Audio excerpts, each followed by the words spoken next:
야고보서 5장 12절부터 18절까지 제가 봉독하겠습니다.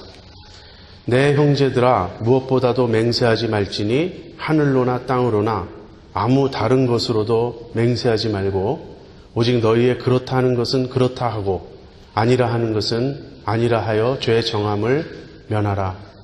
너희 중에 고난당하는 자가 있느냐? 저는 기도할 것이요 즐거워하는 자가 있느냐? 저는 찬송할지니라.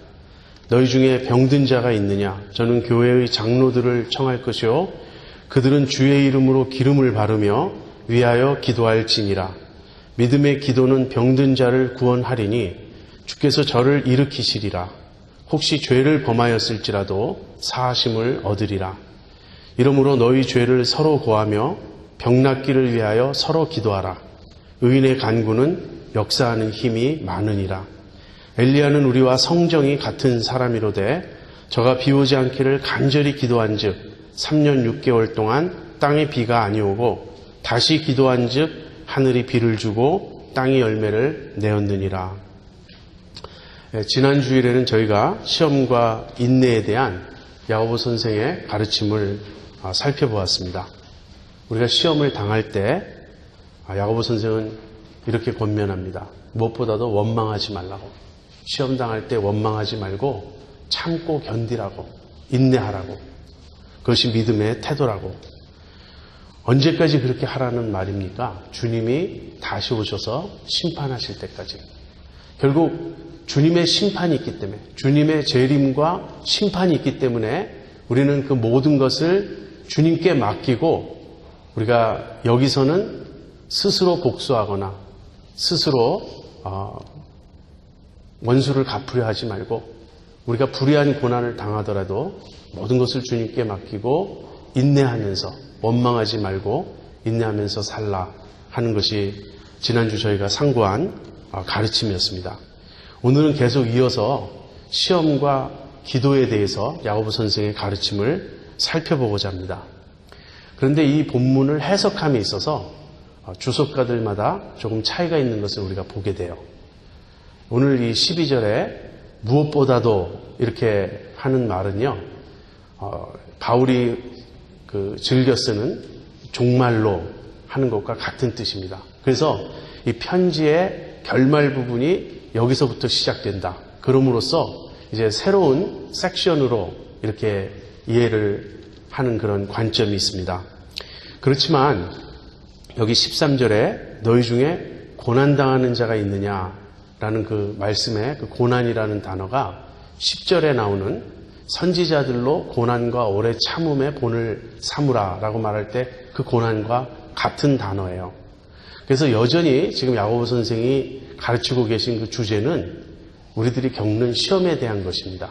고난에 대한 것이에요. 그래서 저는 이 본문 역시 앞부분과 연결해서 보는 것이 옳다고 이제 그렇게 생각합니다. 다만 우리가 겪는 어려움, 시험의 성격이 좀 달라집니다. 앞에서는 불의한 고난이었어요. 5장 맨 앞에 그 악한 부자가 이제 죄 없는 사람을 착취하고 억울케 하고 불의한 일을 행하고 그럼으로써 그 악한 부자에 의해서 고난을 겪어야 했던 그런 예가 나옵니다. 그런데 이 뒷부분에서는 일반적인 고난을 말하고 있어요. 그리고 특별히 그 가운데서도 이제 질병을 예로 들어서 이제 야고보 선생이 가르침을 주고 있습니다. 우리 지난주 내용의 핵심이 원망하지 말고 인내하라 하는 것이었다면 오늘 가르침의 핵심은 맹세하지 말고 기도하라 하는 것입니다. 그래서 이 두 가지 맹세하지 말라는 권면과 기도하라는 권면을 차례대로 살펴보도록 하겠습니다. 12절 제가 다시 한번 읽겠습니다. 내 형제들아 무엇보다도 맹세하지 말지니 하늘로나 땅으로나 아무 다른 것으로도 맹세하지 말고 오직 너희의 그렇다 하는 것은 그렇다 하고 아니라 하는 것은 아니라 하여 죄의 정함을 면하라. 이 맹세에 대한 권면을 따로 떼어내어서 하나의 독자적인 가르침으로 볼 수도 있습니다. 그렇다면 앞뒤와 연결이 되지 않아요. 그냥 맹세하지 말라. 야고보 선생이 본문의 이 시점에서 주제를 바꾸어서 또 하나의 권면을 여기 삽입하고 있다. 이제 그렇게 볼 수 있습니다. 그러나 저는 이 전체의 문맥이 시험이라고 보고 맹세 또한 시험의 문맥에서 이해하고자 합니다. 그래서 우리가 시험 당할 때, 우리가 고난 당할 때 맹세한다는 말은 무슨 뜻인가? 여러분, 맹세하는 게 무엇이죠? 자기의 말에 신빙성을 더하기 위해서, 자기의 말에 확실성을 더하기 위해서 강조하는 방법이죠. 내가 정말로 말하는데, 진짜 내가 장담하는데, 내가 하늘을 두고 맹세하는데, 내가 땅을 두고 맹세하는데, 이렇게 외적인 어떤 권위를 끌어다가 자기 말에 힘을 실는 것입니다. 이 맹세의 핵심은 어디에 있냐면요, 자기 주장의 자세예요. 내가 어떻게 하겠다는 것입니다. 여러분, 시험 당할 때 우리에게 쉽게 다가올 수 있는 유혹은 무엇이냐면요, 그 시험을 내 힘으로 극복해 보고 싶은 거예요. 그 시험을 내 힘으로 대처하고 감당하고 뚫고 나가고 싶은 것입니다. 그럴 때 우리가 보이는 태도 중에 맹세가 있다는 거예요. 그래서 우리는 맹세합니다. 맹세한다는 말은 장담하고 내가 상황을 조정할 수 있고 컨트롤할 수 있다고 주장하는 것입니다. 맹세는 자기 주장적인 자세입니다. 그래서 상황을 내가 해결하겠다는 그 의지의 표현이에요. 그래서 하늘을 예로 듭니다. 그렇지만 여러분, 내가 하늘을 어떻게 할 수 있습니까? 내가 기도하면 하늘이 열리고, 기도하면 하늘이 닫히고, 기도하면 하늘이 캄캄해지고, 하늘을 내가 조정할 수 없죠. 내가 땅을 조정할 수 있습니까? 내가 땅에 두고 맹세하는데 땅의 권위를 빌고자 하지만 땅에 대해서 내가 어떤 권한을 가지고 있나요? 내가 입을 열면 땅이 갈라질 거야. 그럴 수 있습니까? 사실 하늘도 땅도 내가 어떻게 할 수 있는 어떤 것이 아니에요.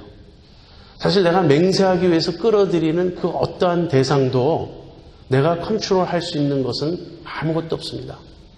이 야고보 선생의 이 가르침은요, 우리 주님의 산상수훈의 가르침을 인용하고 있는 것이에요. 하나하나 이렇게 따지고 분석해보면 너무나 흡사합니다. 주님이 이렇게 말씀하셨어요. 내 머리털로도 맹세하지 말라.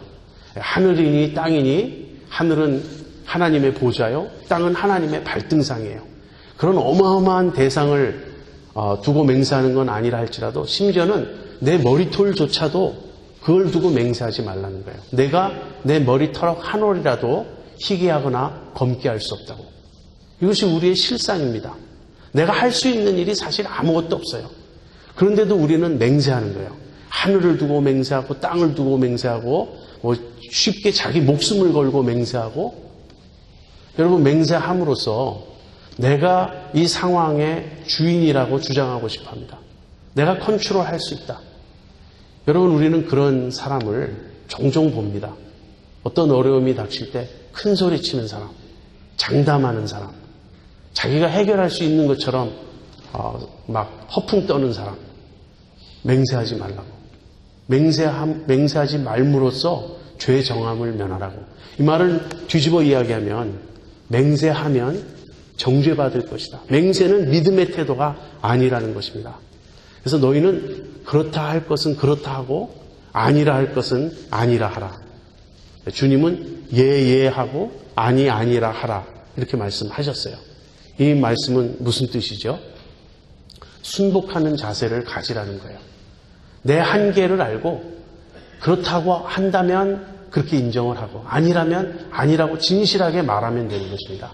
내 말의 진실성을 강조하기 위해서 내가 이 상황을 주관할 수 있다는 것을 주장하기 위해서 자꾸 맹세하고 허풍 떨지 말고 상황에 대해서 내가 인정하는 거예요. 내가 한 발 물러서고 내가 할 수 없는 건 할 수 없다고 하고 인정할 것은 인정하는 그런 태도입니다. 그래서 맹세가 자기 주장적인 자세라면요, 믿음의 태도는 복종하는 자세, 순복하는 자세입니다. 이것이 우리가 시험을 당할 때 취해야 될 자세예요. 어려움이 우리에게 닥칩니다. 패닉하라는 말은 아니에요. 두려워 떨라는 말은 아니에요. 절망하고 낙심하라는 말은 아니에요. 그것 역시 믿음의 태도는 아니죠. 그러나 우리가 믿음을 오해해서 할 수 있거든이 무슨 말이냐, 믿는 자에게 능치 못함이 없다, 이런 식으로 믿음을 오해해서 내가 뭐든지 할 수 있는 것처럼 주장하고 나서고 맹세하고 허풍 떠는 것, 그것 역시 믿음의 태도가 아니라는 것입니다. 어려운 일이 우리에게 닥칠 때 우리가 제일 먼저 취해야 될 태도는요, 겸손이에요. 이 상황을 주님의 손에 맡기는 것입니다. 내가 컨트롤할 수 있는 것이 아니라는 것을 인정하는 것이에요. 그것이 그렇다 할 것은 그렇다 하고 아니라 할 것은 아니라 말하는 태도입니다. 그 겸손과 순복의 표현이, 순복이 믿음의 표현이라고 야고보 선생은 말씀하고 있는 것입니다. 무엇보다도 맹세하지 말라. 그러면서 13절에 믿음의 삶이 어떤 것인지를 전체적으로 요약합니다. 여러분 13절 함께 보시죠. 너희 중에 고난당하는 자가 있느냐? 저는 기도할 것이요. 즐거워하는 자가 있느냐? 저는 찬송할지니라. 믿음의 삶이란 무엇인가? 믿음의 삶은요, 내가 어떠한 형편에 처해 있든지 그 형편에서 주님과 동행하는 것을 말합니다. 여기 고난당하는 것과 즐거워하는 것은 우리 삶을 종합적으로 표현한 것이에요. 한마디로 어려울 때 그리고 잘 될 때, 이렇게 두 가지로 나눠서 생각해 볼 수 있지 않습니까? 여러분, 어려운 일이 닥칠 때 여러분 어떻게 하십니까? 어떤 사람들은요, 어려운 일이 닥치면 주님을 보지 않아요. 그 어려움이 전부인 것처럼 생각합니다. 그래서 어려움이 닥칠 때, 고난이 닥칠 때 그것이 전부라고 생각하는 사람은 자기 힘으로 해결하려고 막 발버둥 치거나, 그래서 맹세하는 태도, 자기 주장적인 자세를 취하거나, 아니면 두려움과 염려에 사로잡힙니다. 어떡하나. 그러나 믿음의 태도는 고난이 당할 때 주님을 바라보는 거예요. 주님을 의뢰하는 거예요. 그래서 기도하는 것입니다. 너희 중에 고난당하는 자가 있느냐? 저는 기도할 것이요. 어려움이 오면요, 우리는 즉각 내가 반응하려고 합니다. 왜냐하면 주님을 보지 못하기 때문이에요. 우리 눈에 보이는 것은 내가 감당하기 힘든 어려운 상황, 그리고 능력이 부족하고 지혜가 부족한 연약한 나, 이것밖에는 보이지가 않아요. 그러나 주님을 바라보라는 것입니다. 그래서 기도하라는 거예요. 어려운 일이 닥치면 즉각 주님께 기도하는 것입니다. 주님, 제가 지금 어렵습니다. 주님 도와주세요. 주님 저와 함께 해주세요. 반면에 즐거운 일이 생길 때가 있습니다. 모든 일이 잘 될 때. 그럴 때 또 믿음으로 행하지 않는 모습은 어떤 것이죠? 즉각 자랑하는 거예요. 남편은 아내에게 봤지? 난 이런 사람이야. 난 한다면 한다고. 그러면서 자기가 문제를 해결한 것처럼 자랑하고 교만에 빠지고, 그래서 크레딧을 주님께 돌리지 않아요. 모든 크레딧을 자기가 다 가지려고 그래요. 그러나 믿음의 사람은 모든 일이 잘 될 때 또 즉각 하나님을 찬양합니다. 하나님을 바라보는 거예요. 너희 중에 즐거워하는 자가 있느냐? 저는 찬송할 것이요. 이 두 가지만 가지고도 내가 주님과 동행하는지 동행하지 않는지를 우리는 쉽게 점검해 볼 수 있습니다. 즐거운 일이 생기면 막 우린 전화를 해요. 내가 친한 사람에게 전화해서 기쁨을 나누고 싶어요. 물론 그것은 잘못은 아니에요. 그러나 그 전에 주님께 찬송을 했느냐, 주님께 감사했느냐, 주님을 인정하고 높였느냐가 문제인 것이죠. 근데 우리는 주님을 향해서 감사와 찬송을 돌리려는 생각이 잘 떠오르지 않고 아는 사람하고 친한 사람하고 이 기쁨을 나누고 싶어 합니다. 그래서 전화를 해서 나랑 함께 즐거워하자, 자랑하고 또 함께 막 좋아하고, 그러나 그 그림 속에 주님이 없는 거예요. 이 시점에서 나는 지금 믿음으로 살아가고 있는가를 우리 각자 한번 자문해 보시기 바랍니다. 믿음으로 사는 것은요, 어떤 고차원적인 추상적이고 대단히 막 심오한 그런 어떤 정신세계를 말하는 것이 아니에요. 아주 구체적이고 아주 실제적이고 매일의 삶 속에서 일어나는 것입니다. 기쁠 때는 주님을 찬양하고 힘들 때는 주님께 기도하고 내 입에서 항상 주님이 떠나지 않는 그것이 믿음의 삶이에요. 자, 그래서 믿음의 삶을 전체적으로 이렇게 보여준 후에 야고보 선생은 계속해서 지금 시험을 이야기하고 있기 때문에 그 고난의 사이드 쪽을 이제 또 설명합니다. 근데 이번에는 그 한 특정한 예를 들어요. 그 특정한 예는 무엇이냐면 병입니다. 질병이에요. 너희 중에 병든 자가 있느냐? 저는 과거에 좀 아팠던 시절이 있어서 이 구절을 굉장히 많이 들었습니다. 신방 오시는 분들 중에 아주 많은 분들이 이 구절을 읽고 저한테 설명하고 기도해 주시곤 있어요. 그래서 너희 중에 병든 자가 있느냐?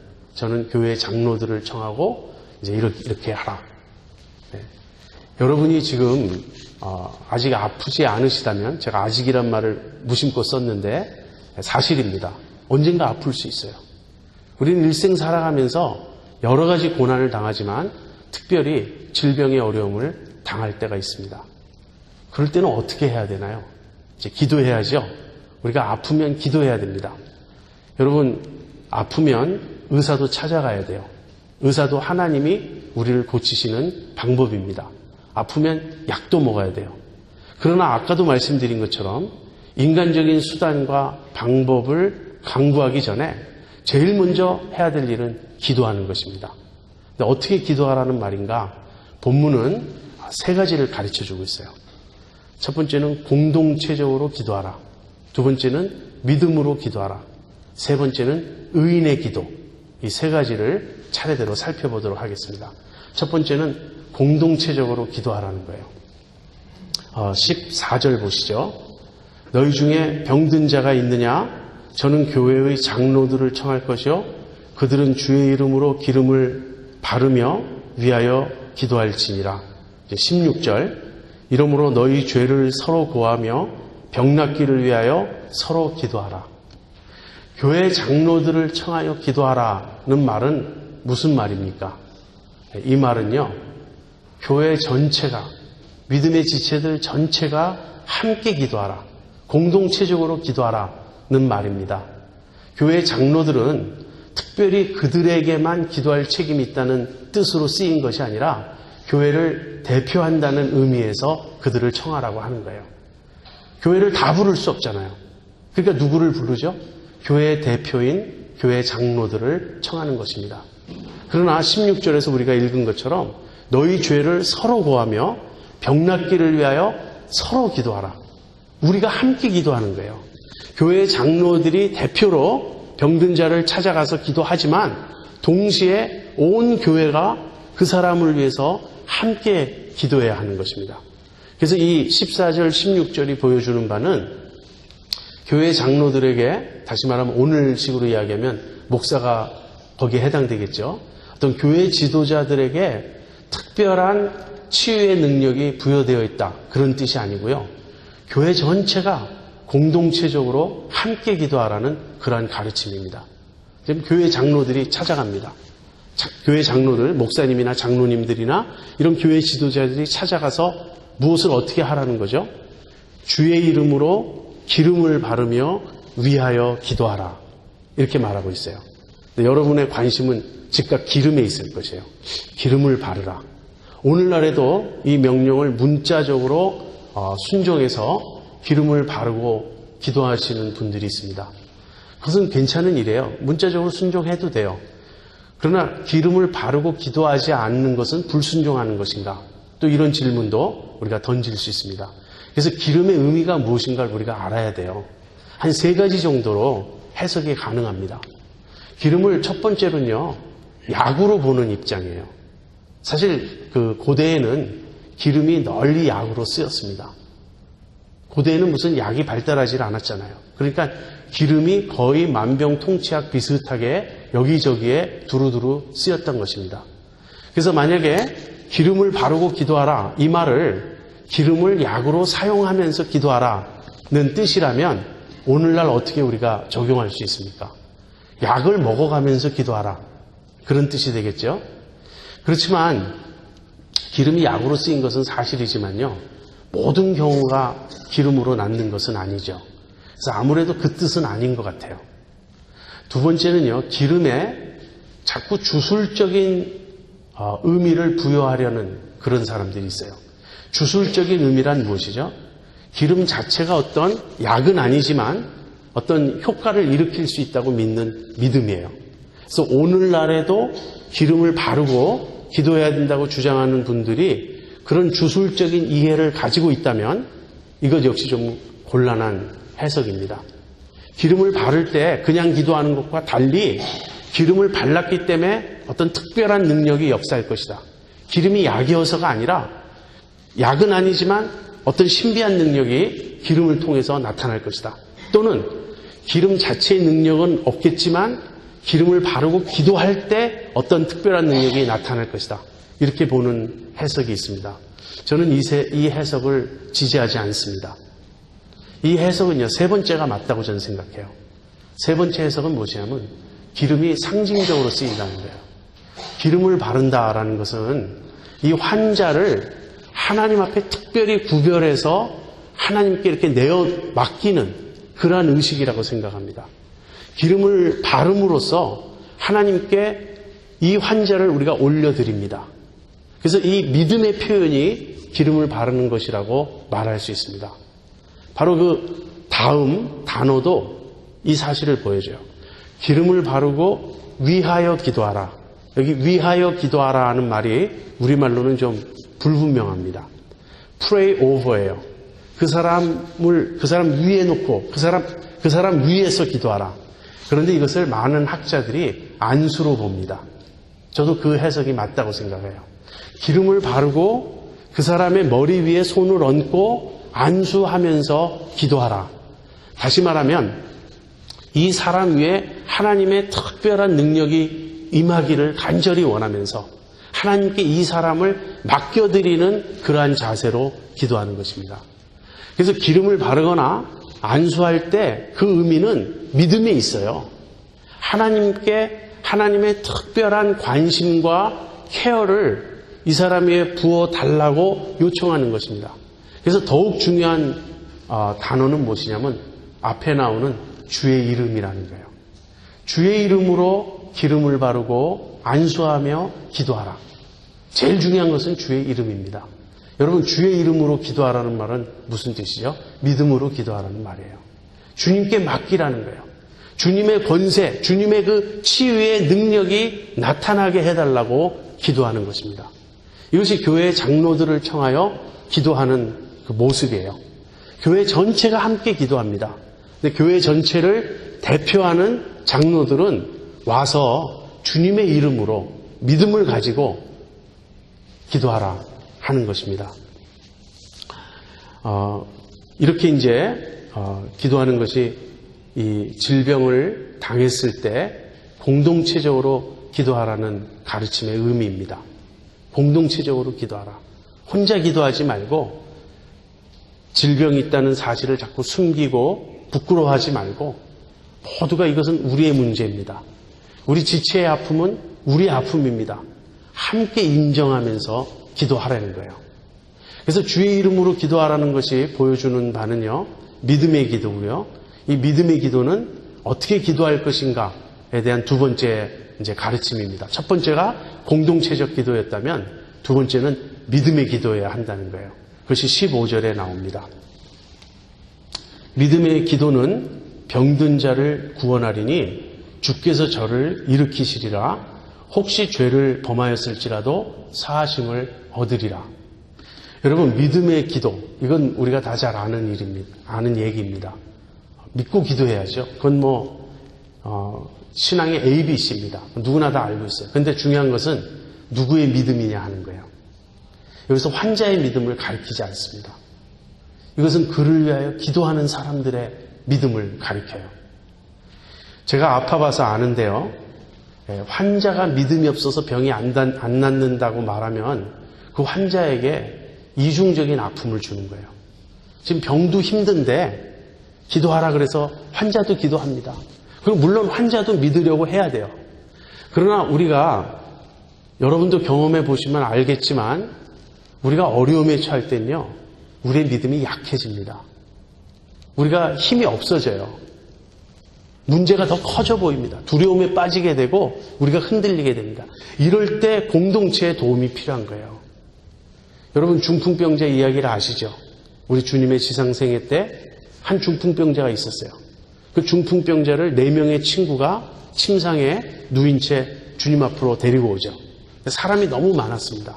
그래서 지붕 위로 올라가서 지붕을 뜯고 그 다음에 주님 앞에 그 친구를 내려놓았습니다. 근데 복음서가 어떻게 설명하는지 아십니까? 주님께서 그들의 믿음을 보시고 친구들의 믿음을 보시고 그 환자, 중풍병자를 고쳐주십니다. 여러분, 중풍병자의 입장에 한번 있어 보세요. 스스로 주님께 갈 수 있습니까? 자기 몸을 움직일 수 없어요. 철저하게 수동적이고 철저하게 무력합니다. 누가 도와줘야 되죠? 건강한 친구들이 도와줘야 돼요. 건강한 믿음의 지체들이 도와줘야 돼요. 때때로 우리 그 복음성가에 있죠. 당신이 지쳐서 기도할 수 없고 지쳐서 기도할 수 없는 지체들이 있어요. 그런 믿음의 형제 자매들이 있어요. 그들을 우리가 주님 앞에 데리고 나아가는 겁니다. 그들을 위해 우리가 중보 기도하는 것입니다. 그리고 우리의 믿음을 보고 공동체의 지체들의 믿음을 보고 주님께서 고쳐주신다는 거예요. 어떻게 고쳐주십니까? 여기서 혹시 죄를 범하였을지라도 사하심을 얻으리라. 주님의 치유는 완전하다는 것입니다. 영적인 치유가 포함돼요. 몸도 고쳐주시지만 그 안에 그 사람이 고민하고 있는 죄의 문제가 있을 수 있어요. 그 죄의 문제까지도 주님은 고쳐주십니다. 중풍병자의 이야기에도 똑같은 내용이 나오지 않습니까? 주님이 그 중풍병자를 보시고 제일 먼저 하신 말씀이 무엇이죠? 소자야 내 죄사함을 받았느니라. 먼저 병을 고쳐주시는 것을 선언하지 않으셨어요. 먼저 죄사함을 선언하십니다. 왜냐하면 죄의 문제가 더 깊은 문제이기 때문에. 사실 우리의 몸은 나을 때도 있지만 낫지 않을 때도 있습니다. 이 야고보서 5장에 병자를 위한 기도에 대한 가르침이 있지만 이대로 한다고 해서 언제나 병자가 일어난다는 보장이 되는 것은 아닙니다. 그건 우리의 경험이 가르쳐주는 바예요. 그렇지만 언제나 보장되는 응답이 있어요. 그것은 우리의 죄의 사함입니다. 그래서 우리가 공동체적으로 믿음을 가지고 우리의 지체의 연약함을 우리가 함께 짊어지면서 간절히 기도할 때 주님은 혹시 죄가 있을지라도 사해 주시고요. 그 마음에 치유를 주시고 그 다음에는 그 병을 고쳐주시고 일으켜 주신다 하는 것입니다. 이것이 두 번째예요. 첫 번째는 공동체적으로 기도하라. 두 번째는 믿음으로 기도하라. 이제 세 번째는 의인의 기도입니다. 의인의 간구는 역사하는 힘이 많으니라. 여러분, 믿음의 기도는 어떤 기도죠? 믿음의 기도는 믿습니다 이렇게 큰 소리를 내면서 기도하면 믿음의 기도일까요? 제가 스스로 경험해 보니까 믿음이 안 생길수록 시옷 발음이 세져요. 왜냐하면 믿음이 없으니까. 그러니까 믿습니다 자꾸 이렇게 믿습니다 이렇게 강조를 하게 돼요. 사실 우리의 그 표현에 있지 않고요. 발음에 있지 않고 열정에 있지 않고 내면에 있습니다. 우리의 마음이 문제인 거예요. 내 마음이 주님에 대한 강한 신뢰와 확신, 담대함 이런 거를 가질 때 그것이 믿음이에요. 근데 우리가 주님 앞에 담대하게 나가지 못하는 이유가 있습니다. 그것은요, 우리가 죄가 있을 때 그래요. 우리가 죄가 있으면 주님 앞에 담대히 나아가기가 힘들어요. 기도하면서도 자꾸 이런 생각이 우리 밑바닥에서 맴돕니다. 주님이 내 기도를 들어주실까? 나는 주님의 뜻대로 살지 못하고 이런 잘못을 저질렀는데 내가 그런 못된 짓을 했는데 주님이 이 내 기도를 들어주실까? 주님 여러분 이러한 생각은요 합당한 생각이에요. 요한일서 3장 21절에 사도 요한은 이렇게 말씀하십니다.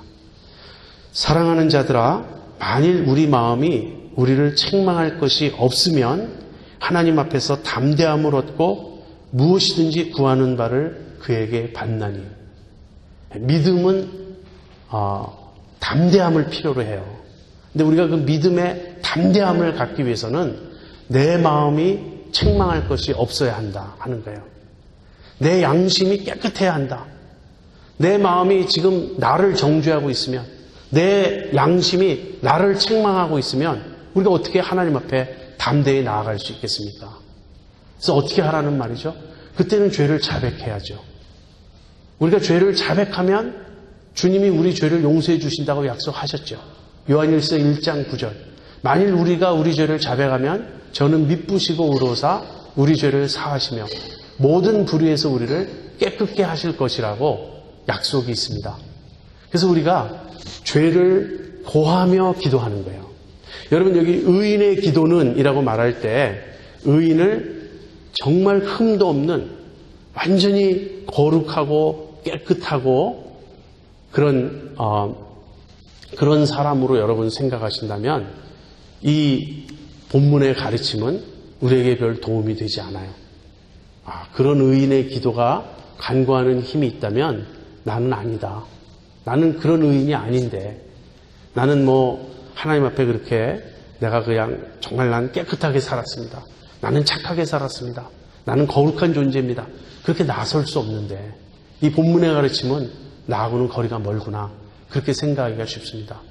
그러나 성경에서 말하는 의인은요. 용서받은 의인이에요. 주님이 의롭다고 선언해 주시는 그런 의인이에요. 그래서 주님의 용서를 체험한 사람, 주님의 은혜와 용서를 체험함으로써 내 양심이 깨끗해진 사람, 정말 이제는 담대하게 주님께 나아갈 수 있는 그런 사람을 말하는 것입니다. 그래서 우리가 죄를 고하는 일이 필요한데요. 아까도 이 전체의 그 문맥이 뭐죠? 공동체적으로 기도하라는 거죠.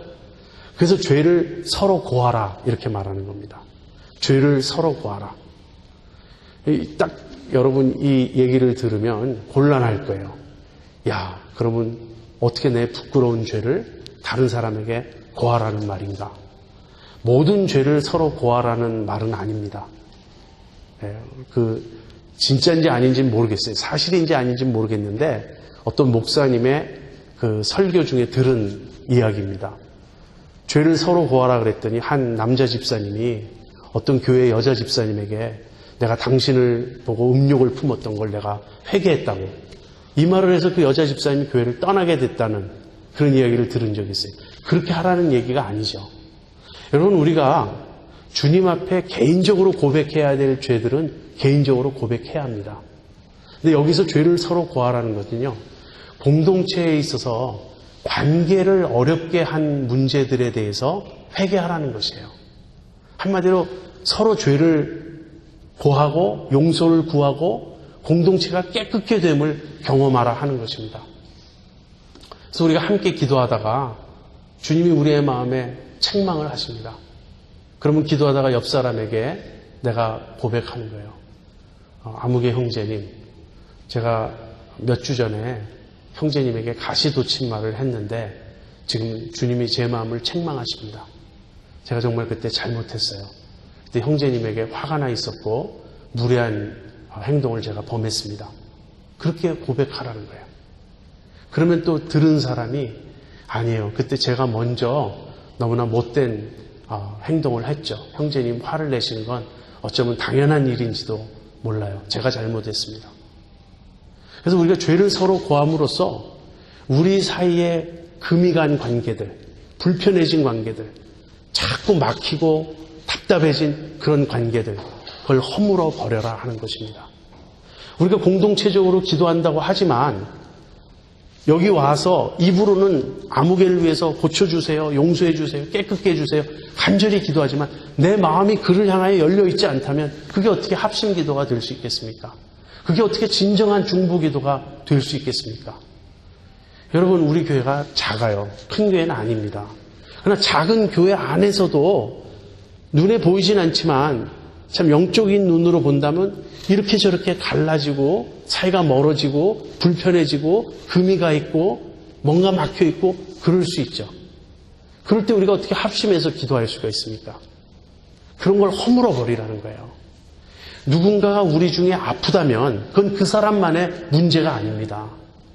우리가 한 몸이기 때문에 한 지체의 아픔은 우리 전체의 아픔이에요. 그래서 우리가 전체가 치료를 받아야 될 필요가 있어요. 우리 교회가 함께 치유를 받아야 된다는 것이에요. 근데 함께 치유를 받기 위해서는 어떻게 해야 된다고요? 우리가 서로 죄를 고하면서 우리가 서로 망가진 관계, 부서진 관계, 깨어진 관계를 서로 회복하는 구체적인 노력을 해야 한다는 것입니다. 그렇게 되면 어떤 역사가 일어날까요? 놀라운 역사가 일어나지 않겠습니까? 공동체가 치유를 받게 돼요. 그래서 우리가 함께 죄를 고하면서 서로 용서하고 화해하고 하나가 되어서 진정 합심해서 정말 하나가 되어서 간절히 기도할 때, 그리고 우리가 죄 용서함에 확신이 있기 때문에 담대함을 가지고 주님이 우리를 의롭다고 선포해 주신 그 진리가 우리에게 대낮처럼 빛나면서 그러한 은혜의식에 사로잡혀 함께 담대하게 기도하며 나갈 때 그 능력이 나타나지 않겠습니까? 그 치유가 우리 가운데 일어나지 않겠습니까? 이것이 의인의 기도입니다. 완벽한 사람들, 훌륭한 사람들, 정말 흠도 없는 거룩한 사람들, 성자 같은 사람들의 기도를 들어주신다는 뜻이 아니라요, 회개하고 용서를 체험하고 사랑으로 하나가 되어 마음의 담대함을 가지고 주님 앞에 믿음으로 나아가는 그 기도가 믿음의 의인의 기도고, 그 의인의 기도는, 간구는 역사하는 힘이 많다고 야고보 선생은 가르치고 있는 것입니다. 그러면서 예를 하나 듭니다. 그 예의 주인공은 엘리야예요. 근데 엘리야라는 말이 탁 나오면 우리는 그냥 절망합니다. 왜냐하면 엘리야는 너무나 훌륭한 사람이니까. 어떻게 엘리야를 예로 듭니까? 엘리야를 예로 들면 우리에겐 소망이 없어요. 그건 희망이 없어요. 그런데 야고보 선생은 바로 그 점을 지적하고 있는 거예요. 엘리야가 그처럼 훌륭한 사람이고 엄청난 믿음의 일을 했지만 실제 엘리야는 우리와 똑같은 사람이다. 우리처럼 연약한 사람이요, 문제 많은 사람이요, 우리와 성정이 같은 자다. 성정이 같다는 말은요, 네이처가 같다는 거예요. 본성이 같은 사람이라는 말이에요. 여러분, 엘리야 이야기를 잘 아시죠? 엘리야 하면 제일 먼저 떠오르는 내용이 무엇입니까? 아마 갈멜산의 영적 대결일 거예요. 갈멜산 위에서 바알과 아세라 선지자 850명과 이 여호와의 선지자 엘리야 단 한 사람이 대결을 하죠. 양쪽에서 전부 제단을 쌓아놓고 그 위에 소를 잡아 닭을 떠서 올려놓았습니다. 그리고 먼저 너희들이 기도해서 바알이 불을 내려주는지 안 내려주는지 해보라고. 바알 선지자들이 하루 종일 부르짖었어요. 온몸을 상하게 하고 피를 흘리고, 그렇지만 응답이 없었어요. 자, 그러자 이제 해가 떨어질 때쯤 돼서 하루 종일 해도 소용이 없으니까 그럼 엘리야가 이제 내 차례다. 그리고는 물을 또 잔뜩 갖다 붓습니다.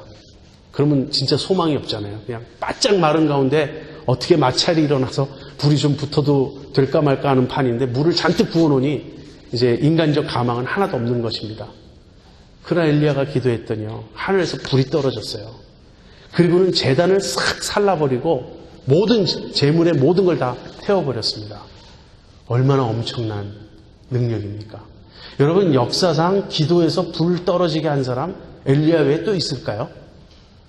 제가 아는 바로는 없어요. 얼마나 엄청난 사람입니까? 그런데 그 다음 순간 어떤 일이 일어났는지 아시죠? 엘리야가 바알과 아세라의 선지자 850명을 죽였습니다. 그 얘기를 들은 그 왕비 이세벨이 화가 머리 끝까지 치밀어가지고 엘리야를 죽이겠다고 아주 저주하고 선언해요. 다짐해요. 내가 반드시 엘리야를 죽이겠다. 그런데 저는 그 점이 이해가 되지 않는 거예요. 제가 엘리야라면 콧방귀도 안 끼겠어요. 이세벨 자기가 저를 어떻게 할 겁니까? 난 하늘에서 불이 떨어지게 한 선지자인데. 그런데 엘리야가 갑자기 파랗게 질리는 거예요. 겁에 질려가지고 도망을 갑니다. 도망을 가다 더 못 가겠으니까 로뎀나무 밑에 앉아가지고 처량해가지고 자기 연민에 빠져가지고 이제 족합니다. 나 죽여주세요. 나 더 할 힘이 없습니다. 이렇게 말하는 거 아니에요? 그래서 너무나 놀라운 거예요. 도대체 어느 게 엘리야의 진짜 모습인가? 그토록 담대한 믿음의 능력의 선지자가 엘리야의 본 모습인가? 아니면 이렇게 낙심하고 좌절하고 절망하고 자기 연민에 빠져서 헤매고 있는 이 연약한 모습이 진짜 엘리야의 모습인가? 대답한다면 물론 둘 다가 엘리야의 모습이겠죠. 그렇지만 엘리야의 성정, 엘리야의 본성을 보여주는 것은 후자입니다. 엘리야 역시 약한 인간이라는 거예요. 그 역시 아무것도 아니라는 거예요. 어떤 도끼를 품은 한 여자의 독설에 간담이 녹아버리는 연약한 사람이 엘리야였던 것입니다. 엘리야를 우상화할 필요 없습니다. 엘리야를 지나치게 미화할 필요가 없고요. 영웅시할 필요가 없습니다. 그는 우리와 같은 사람이에요. 그는 바로 나 같은 사람이에요. 나처럼 겁장이고 나처럼 연약하고 나처럼 성정이 지극히 인간적인 그런 사람입니다. 그렇지만 엘리야가 나와 다른 점이 있었어요. 우리들 대부분과 다른 점이 있었어요. 어떤 점이 달랐죠? 엘리야는 믿음의 기도의 예이고요. 의인의 기도의 예입니다. 엘리야는 하나님 앞에 믿음의 사람이었고 엘리야는 하나님께서 인정해 주신 의인이었다는 거예요. 그 자신의 훌륭함에 있지 않고 그가 하나님을 전적으로 의지했다는 그 사실에 있습니다. 엘리야가 기도하자 하늘 문이 닫혔어요. 그리고 다시 기도하자 3년 6개월 만에 하늘이 열렸습니다. 엘리야는 하나님을 알았던 사람이에요. 바로 그 점이 우리와 다른 것입니다. 엘리야는 하나님을 알았고 하나님을 의지했고 하나님을 전적으로 신뢰했습니다. 이러한 믿음, 또 이러한 믿음으로 인해 하나님이 의롭다고 여겨주시는 그 칭의, 이것이 엘리야의 비결이었어요. 이것이 엘리야의 비결이라면 듣고 보니 우리에게도 똑같이 주어지고 있는 것 아닙니까? 우리도 같은 하나님을 믿고 있고 같은 하나님이 우리를 의롭다고 여겨주시는 것 아닌가요? 네, 이것이 의인의 기도입니다. 지금 야고보 선생은 이렇게 말씀하고 계십니다. 너희 중에 병든 자가 있느냐? 여러분, 우리 가운데도 병든 자가 있죠. 때때로 연약해서 아프고 힘들고 그럴 수 있습니다. 그럴 땐 어떻게 하라고요? 온 교회가 합심해서 기도하라고요. 특별히 교회의 대표가 찾아가서 구체적으로 기도할 수 있습니다. 주의 이름으로 믿음을 가지고. 그렇지만 더 중요한 것은 그 대표가 하는 어떠한 안수나 어떤 그런 거기에 있지 않고 온 교회가 함께 죄를 회개하면서 부서지고 깨어진 관계를 회복하면서 서로 사랑으로 하나가 되면서 간절한 믿음으로 담대한 믿음으로 함께 기도할 때 그 병든 자를 하나님이 일으켜 주실 뿐 아니라 그의 죄도 용서해 주실 뿐 아니라 공동체 전체를 치유해 주시는 역사가 일어난다고 야고보 선생은 오늘 우리에게 가르쳐주고 계십니다. 우리 이런 역사를 우리 교회에서도 체험하기를 바랍니다. 우리 교회는 솔직히 말씀에 비해서 기도가 많이 부족한 교회예요.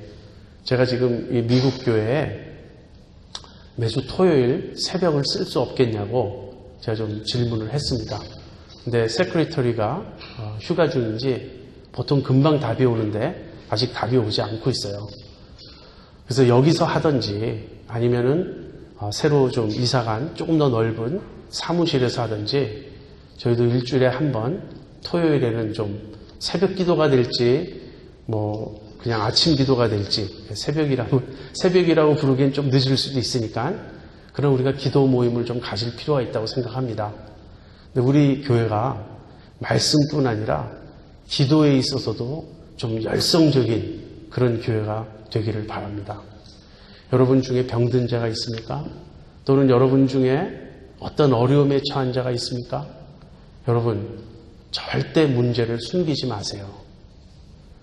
어떤 사람들은 문제가 있으면 혼자 기도하려고 그래요. 알리지 말아달라고. 물론 알리지 않는 것이 더 좋은 경우도 있습니다. 그러나 그렇지 않다면 자꾸 알려야 돼요. 기도 제목을 나눠야 돼요. 나를 위해서 기도해 주세요. 우리 아이를 위해서 기도해 주세요. 저에게 이런 지금 어려움이 있고 제가 이런 문제로 아파요. 제게 이런 병이 있습니다. 그래서 우리가 제목을 나누고요. 기도 제목을 나누고 그 다음엔 우리가 서로 위해서 간절히 기도해 주면서 우리 안에 있는 불편한 관계들을 회개해야 됩니다. 그래서 하나가 되고 그래서 믿음으로 담대하게 기도함으로써 기도의 능력을 체험하고 정말 우리 시험 가운데 우리와 함께 해주시는 하나님의 손길을 체험하는 우리 모두가 되기를 바랍니다. 같이 기도하겠습니다.